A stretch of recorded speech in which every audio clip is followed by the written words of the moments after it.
Yeah, man, wild story. So we actually started in 2017. Um, and we were going into that 2017 season. My co-host Brett discussed a podcast with me. He's like, "Hey, have you ever heard?" I never heard of podcasting. I didn't know what it was.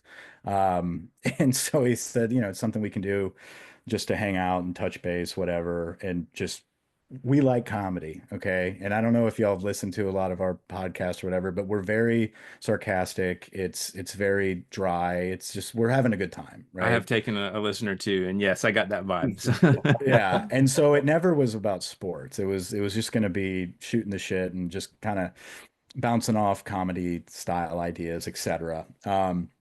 And then we just decided, well, let's keep this going and start recording about what we both have in common, and that's LSU football. And we can do something during the season. And no one has done that yet. Like there was nothing out there for podcasts, specifically LSU football, unless it was, recorded on ESPN radio and put out in podcast form. There was no, grassroots garage band style guys in the back bedroom recording.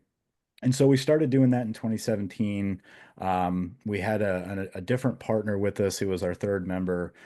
He ended up moving the next year. And so it was just Brett and I for a while. I brought in my cousin as our quote unquote intern, and he kind of stuck for the past few years as a staple as number three.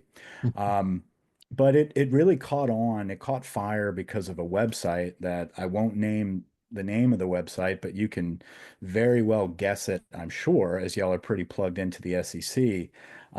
But someone started posting about us on that website, and they got extremely angry with that and banned any discussion of pot of gold. If that word popped on there, you were banned immediately. Oh But that gosh. that just skyrocketed our views and our downloads. And so all of a sudden we're like, there's thousands of people listening to the every episode every week. This is kind of crazy.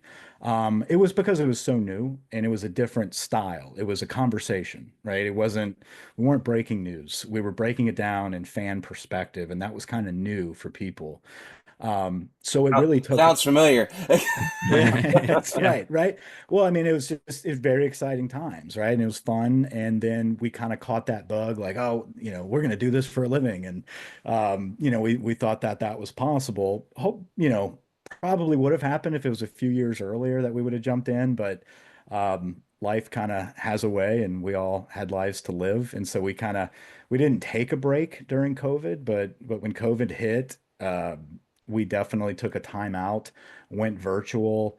A couple of us had kids. I moved away. And so it kind of tailed off. And so when we came back, it was all virtual. We weren't in a studio anymore. And it was more about us just getting together and hanging out and touching base and making sure that the friend group stayed in touch. And we just decided, let's just hit record and get back into this. And if people want to listen, they can listen. And that's kind of where we are today. But there was a time in 2017, 2018, where we were having sponsors and we were brought on to a couple media outlets that wanted to promote us. And we just couldn't stick to any schedules. That was our downfall. We just we just were having fun with it and people loved to listen to it, but we weren't consistent enough to make it a living. Um, it's been a really fun time. I think, I can count on two hands since 2017 the amount of times that we haven't actually gotten together, whether we recorded it or not.